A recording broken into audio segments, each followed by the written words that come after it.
வணக்கம். நான் உங்கள் கலைவாணன். இன்றைக்கி நம்ம எதை பற்றி பார்க்க போகிறோன்னா, மனசு மற்றும் மூளை. மனசுனா என்ன, மூளைனா என்ன, இதை பற்றி தான் நம்ம இந்த வீடியோவில் பார்க்க போகிறோம். ஒரு விஷயம் இருக்குன்னா, அந்த விஷயத்தை மனசு எப்படி திங்க் பண்ணுது, மூளை எப்படி திங்க் பண்ணுது.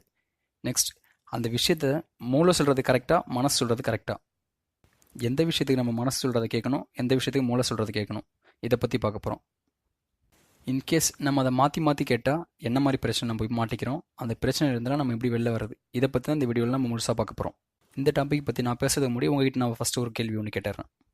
மனசு அப்படின்னா உங்களை கேட்டால் நீங்கள் என்ன பதில் சொல்லுவீங்க? நிறைய பேரோட பதில் இதயம், அதுதான் மனசு அப்படின்னு இருக்கும். ஏன்னா நிறைய பேர் பேசி நம்ம கேள்விப்பட்டிருப்போம், உன் மனசாட்சியத்தை சொல்லு அப்படின்னு சொல்லும்போது அவங்க நெஞ்சு மேலே கையை வச்சு தான் பேசுவாங்க. ஸோ கொஞ்சம் பேர் மனசுன்னா நெஞ்சுன்னு கூட நினைக்கலாம், கொஞ்சம் பேர் இதயம் அப்படின்னு கூட நினைக்கலாம். ஆனால் சயின்டிஸ்ட் என்ன சொல்கிறாங்கன்னா, மனசு அப்படின்னு ஒன்று இல்லைன்னே சொல்கிறாங்க. என்னடா இது புது கதையாக இருக்குன்னு பார்க்குறீங்களா? ஆமாங்க, சயின்டிஸ்ட் அப்படி தாங்க சொல்கிறாங்க, மனசு அப்படின்னு ஒன்று இல்லைன்னு தாங்க சொல்கிறாங்க. அப்போ மனசு அப்படின்னு ஒன்று இல்லைன்னா அப்போ அதை நம்ம நினைக்கிறது அது என்னன்னு கேட்கலாம். அதுக்கு சயின்டிஸ்ட் என்ன சொல்கிறாங்கன்னா, மனசுன்னு அப்படி ஒன்று கிடையாது, அதுக்கு பதில் அது ஓல்டு பிரெயின் அப்படின்னு அவங்க சொல்கிறாங்க. ஓல்டு பிரெயின்னா அவங்க பின்மூளை அப்படின்னு சொல்கிறாங்க. இப்போ என்ன ஓல்டு பிரெயின் நியூ பிரெயின் அப்படின்லாம் சொல்லி கன்ஃபியூஸ் பண்ணுறோம் அப்படின்னு பார்க்குறீங்களா? ஓல்டு பிரெயின் அப்படின்னா ஒன்றும் இல்லைங்க, பகுத்தறிவு இல்லாத பிரெயின் தான் ஓல்டு பிரெயின். இன்னும் உங்களை கன்ஃபியூஸ் பண்ணுற மாதிரி இருக்கா? அப்படிலாம் ஒன்றும் இல்லைங்க. மனித உயிர் தோன்றிருந்து குரங்குலேருந்து. குரங்குக்கு அப்போது 5 அறிவு தான் இருந்துச்சு. இந்த மனிதனுக்கு மட்டும்தான் 6வது அறிவு இருக்குது, அதுதான் பகுத்தறிவு. குரங்குலேருந்து மனிதன் மாறும்போது நிறைய விஷயங்கள் பரிமாண மாற்றம் அடைஞ்சது. அதில் குரங்கோட மூளையும் ஒன்று தாங்க. நம்ம உடல் அளவில் என்ன தான் பரிமாண மாற்றம் அடைஞ்சிருந்தாலும் குரங்கோட அந்த மூளையிலேருந்து பார்க்கும்போது சில விஷயங்கள் அப்படியே தான் இருக்குது. அந்த விஷயந்தான் பின்மூளை அப்படின்னு சொல்கிறாங்க, அதான் ஓல்டு பிரெயின். இந்த ஓல்டு பிரெயின் எப்படி திங்க் பண்ணுதுன்னு பார்த்தா அதுக்கு சந்தோஷம் துக்கம் மட்டும்தாங்க தெரியும், நல்லது கெட்டது எதுவுமே தெரியாது. அது ஏன்னா பகுத்தறிவு இல்லை. சரி, இப்போ மூளை அப்படின்னா என்னென்னு பார்க்கலாம். மூளை அப்படிங்கிறது நம்மளோட மண்டை ஓட்டுக்குள்ளே இருக்க பாதுகாப்பான ஒரு உறுப்பு தான், உடல் உறுப்பு தான். அது நம்ம உடல் உறுப்புகளே மிகவும் சிக்கலாக இருக்கிற ஒரே உறுப்பு மூளை மட்டும்தாங்க. அந்த மூளை என்ன சொல்லுவாங்கன்னா, நரம்பு மண்டலத்தோட தலைமையிடம் அப்படின்னு இதுதாங்க சொல்லுவாங்க. அது ஏன்னா நம்ம பாடி ஃபுல்லாக கண்ட்ரோல் பண்ணுறது இந்த மூளை மட்டும்தான். அதை கண்ட்ரோல் பண்ண முடியாத ஒரே ஒரு விஷயம் மனசு. அந்த மூளை விழிப்புணர்வோடு பண்ணுற சில விஷயங்களும் பண்ணுது, விழிப்புணர்வு இல்லாத பண்ணுற சில விஷயங்களும் பண்ணுது. ஃபார் எக்ஸாம்பிள், இப்போ விழிப்புணர்வோடு பண்ணுற விஷயம் என்னென்னா சிந்திக்கிறது, சிந்திச்சு அதை புரிஞ்சுக்கிற விதம், இது எல்லாமே விழிப்புணர்வோடு பண்ணுற விஷயம். விழிப்புணர்வு இல்லாமல் சில விஷயம் பண்ணுதுங்க. தான் நம்ம மூச்சு விடுறது, சாப்பிட்டோடனே செரிக்கிறது, நம்ம இதயம் துடிக்கிறது, கொட்டாவி விடுறது, இதே மாதிரி சில விஷயங்களும் பண்ணுது. ஆல்ரெடி நான் சொன்ன மாதிரி மனிதன் அப்படிங்கிறவன் குரங்குல இருந்தால் பரிமாண மாற்றம் அடைஞ்சு வந்திருக்கான் அப்படின்னு சொன்னால், அதனாலலாம் என்னவோ தெரியல, மற்ற பாலூட்டிகள் இருக்குல்ல, அதோட மூளையோட கம்பேர் பண்ணும்போது மனிதனோட மூளையும் வடிவத்தில் ஒரே மாதிரி தான் இருக்குது. ஆனால் அளவு பெருசாக இருக்குது, எடை கம்மியாக இருக்குது உடல் எடை விகிதத்தில். அதுக்கு என்ன காரணம்னு பார்த்தா, மனிதனோட மூளையில் பெருமூளை புரணி அப்படிங்கிற ஒரு பகுதி இருக்குது. இது எங்கே இருக்குன்னா மனிதனோட முன்மூளை பகுதியில் அமைஞ்சிருக்கு. இந்த ஒரு விஷயந்தாங்க மனிதனோட மூளையை மற்ற உயிரினங்களோட மூளையிலிருந்து பிரித்து தனியாக காமிக்குது.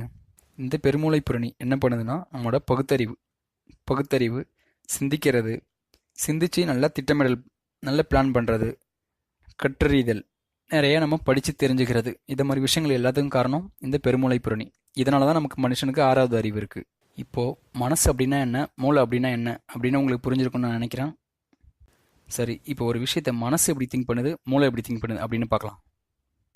ஃபார் எக்ஸாம்பிள், என் ஃப்ரெண்டு ஒருத்தர் இருக்காருன்னே வச்சுங்க. அவர் ஒரு பிஇ கிராஜுவேட், 4 வருஷத்துக்கு முன்னாடியே பிஇ முடிச்சிட்டாரு. பட் இன்னும் வேலைக்கு போகலன்னு வச்சுங்க, ஊரில் தான் இருக்கார். ஊரில் ஜாலியாக சுற்றிக்கிட்டு ஏதாவது சின்ன சின்ன வேலை பார்த்துக்கிட்டு இதை மாதிரி தான் இருக்கார். அது எல்லாத்துக்கும் காரணம் அவர் மனசளவில் ஏதோ சந்தோஷமாக இருக்கார் அங்கே இருக்கும்போது. இதே விஷயத்தை மூளை எப்படி திங்க் பண்ணும், அதுக்கு ஆப்போசிட்டாக திங்க் பண்ணும். நம்ம இப்படியே இருந்தால் நம்ம லைஃப் ஸ்பாயில் ஆகுது அப்படின்னு திங்க் பண்ணும்.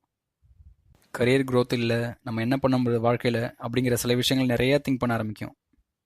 ஆனால் அவருக்கு என்னவோ தெரியலைங்க, இந்த மனசால் வர சின்ன சந்தோஷம் தான் அவருக்கு பெரிய லெவலில் தெரியுதுன்னு நினைக்கிறாங்க. இந்த விஷயத்தில் கூட பாருங்கள், நான் முன்னாடி சொன்ன மாதிரி மூளையால் மனசு ஜெயிக்க முடியல. இன்னொரு எக்ஸாம்பிள் சொன்னால் உங்களுக்கு இன்னும் கிளியராக புரியும் அப்படின்னு நான் நம்புகிறேங்க. ஃபார் எக்ஸாம்பிள் என்ன எடுத்துக்கலாம், தோராயமாக நான் மாதம் ஒரு 20,000 சம்பாதிக்கிறேன் அப்படின்னு எடுத்துங்க. ஆனால் சின்ன வயசுலேருந்து எனக்கு ஒரு பைக் வாங்கணும் அப்படின்னு ஒரு ஆசை. அது எந்த பைக்குன்னு பார்த்தா ராயல் என்ஃபீல்டு. அந்த ராயல் என்ஃபீல்டு விலையே உங்களுக்கு தெரியும் எவ்வளோ இருக்குன்ட்டு. தோராயமாக குறைஞ்சது 1,60,000 1,70,000 அந்த அமௌண்ட் இருக்கும். நான் வாங்குகிற சம்பளத்துக்கு அந்த பைக்லாம் நினச்சி பார்க்குறது பெரிய விஷயம். அதை தாண்டியும் நிறையா வீட்டுக்கு கமிட்மெண்ட்ஸ் நிறையா இருக்குது. இந்த விஷயம் எல்லாமே தெரிஞ்சும் மனசு என்ன பண்ணும், அந்த பைக் வாங்கினா தான் சந்தோஷமாக இருக்கும் அப்படின்னு நினைக்கும். இந்த மாதிரி சுச்சுவேஷனில் நம்ம என்ன பண்ணுறது? மனசு சொல்கிறது கேட்கணுமா, மூளை சொல்கிறது கேட்கணுமா? தெளிவாக ஒரு விஷயம் சொல்கிறேன் கேட்டுங்க. மனசு அப்படிங்கிறது சந்தோஷம் துக்கம் அது ரெண்டு மட்டும்தாங்க பார்க்கும். மூளை அப்படிங்கிறது நல்லது கெட்டது மட்டும்தாங்க பார்க்கும். இப்போது எந்த விஷயத்துக்கு மனசு சொல்கிறது கேட்கணும், எந்த விஷயத்துக்கு மூளை சொல்கிறது கேட்கணும் அப்படின்னு உங்களுக்கு ஏதாவது டவுட் இருக்கா? அப்படி டவுட் இருந்தால் எந்த விஷயமாக நீங்கள் யோசிக்கும் போது கண்டிப்பாக உங்களுக்கு ரெண்டு ஆன்சர் வந்து நிற்குங்க. ஒரு ஆன்சர் மனசுலேருந்து வர்றது, இன்னொரு ஆன்சர் மூளையிலேருந்து வர்றது. அந்த ரெண்டு ஆன்சரில் எது கரெக்ட்னு நீங்கள் சூஸ் பண்ணுறது ரொம்ப சிம்பிள். அந்த ரெண்டு ஆன்சரில் உங்களையும் உங்கள் ஃபேமிலியையும் இப்போவும் உங்கள் ஃப்யூச்சர்லேயும் எது கஷ்டப்படுத்தாத இருக்கோ அந்த ஆன்சர் நீங்கள் சூஸ் பண்ணுங்கள். அதுதாங்க கரெக்டாக இருக்கும். ஸோ நல்லா திங்க் பண்ணி பார்த்தா மூளை சொல்கிறது கேளுங்க, அதாங்க லைஃப் நல்லாயிருக்கும்.